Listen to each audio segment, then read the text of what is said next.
You want to change your results? You have to bury that person you are now.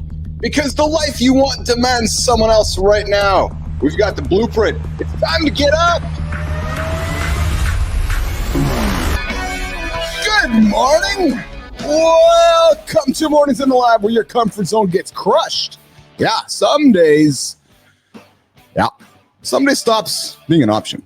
I'm Keith Bilous, and you are here on Mornings in the Lab, the only morning show to help you guys get your ass out of bed and get you going. If you came here hoping for some warm hugs and motivational quotes, you're on the wrong show.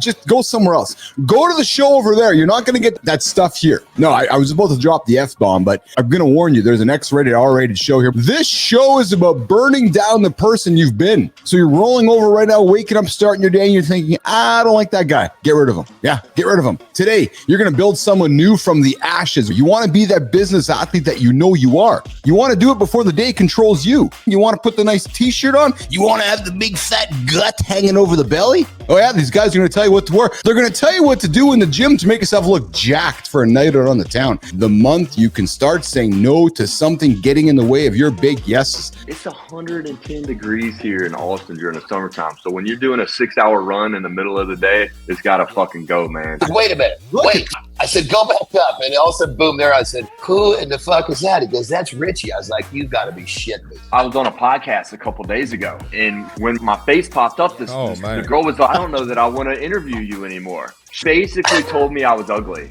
because I cut my hair. Keith, as the only brother on the show, those aren't locks, man. They're not locks. Yeah. Just grow that motherfucker right out, Marty. Just grow it right out, man. If you're fucking married, what are you doing wanting to have an affair? Get a fucking divorce. Jesus Christ. That's what you want to do. Play the game by the rules. Why don't you just get a big fucking cucumber if you're looking for a man? Let's make the signal clear here. So there you go, nation. If you're looking to have some action, get divorced. If people start taking accountability for their shortcomings, maybe this would happen. The same excuses get you the same results. So go hit the snooze button. Just go back to fucking sleep. Be the loser that you are. Or get up, get going, attack the day, and let that guy over there be the loser that he is. Mornings aren't just mornings. They are momentum. So guys, get up, get your day going, and rock and roll out there. So normally what I do when I wake up, I hit boom on my coffee machine, and it literally is a trigger for me to meditate. And so I sit down, I meditate, and then as soon as I'm done, I grab my cup of coffee and I start doing the dishes. Most people are just waking up, and you've already put in a 3-hour run, done some meditating on your mind. You got to have a day on the rest of the world. You have to associate value to why am I doing this? What kind of change am I going to see,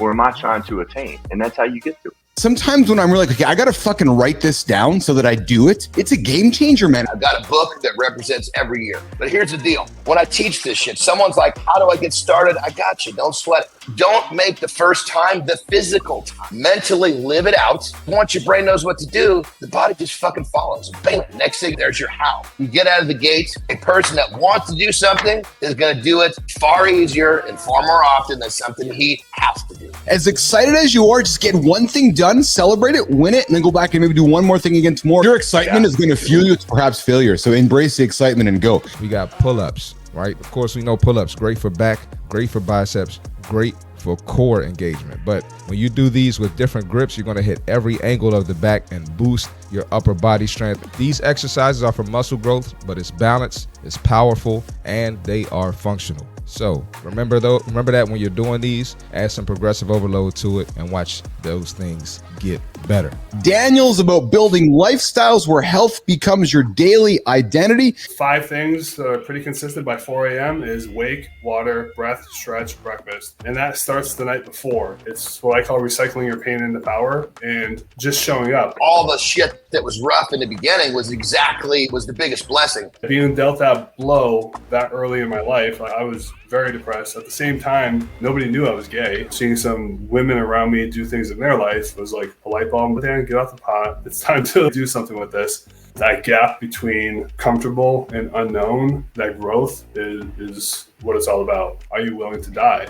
And I was like, fuck no. I was like, that's, Yeah. I didn't drop out. I finished, got my degree, and went back for a third year for PTA, physical therapy assistant, before social media was even a thing. I mean, we're going back to Yahoo. You put the mail in the envelope and just mailed it with the pigeons. We're all different. We all process food differently. And most of the things that I see, people are not eating enough. And they think they're afraid of weight loss is a byproduct of putting in the work and building the muscle is expensive real estate. 87% of people are unhappy with their jobs. And we've got a massive diabetes epidemic sweeping the country, which means that people are allowing their realities to just get worse. Don't wait for the doctor to tell you that if you don't clean up your diet, you're going to get diabetes or you're going to have some sort of illness. Don't wait for that car crash. Don't wait for the tragedy in your life to take that first step and make a change, because change is coming, whether you like it or not. Are you going to wait for the bull to come get you? Because one way or the next, change is coming. Just remember, when the pain and discomfort of your reality becomes greater than the pain of change, you will make the trip. We've been talking to Jordan about intermittent fasting. Now, in your journey as an endurance athlete, Rich, has fasting, intermittent fasting been a part of that, or is that just an absolute no for you? I need to make sure around those workouts, what I try and do is I eat a relative amount of carbs to get more energy back after my workout and protein so I can have recovery.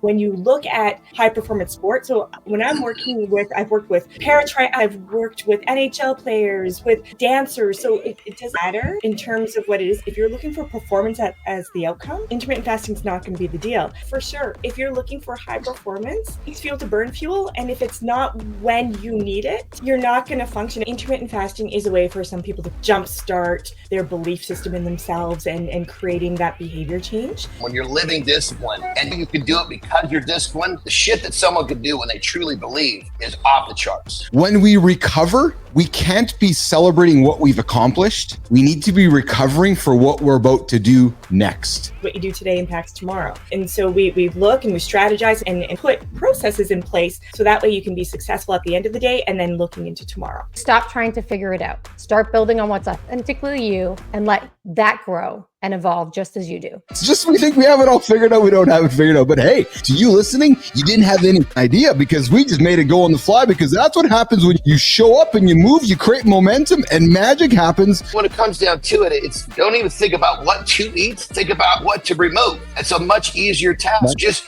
remove processed foods. Processed foods create friction. When I say friction, the whole body is under stress trying to deal with the dumb shit you put down your throat. Getting that shit out is the first step.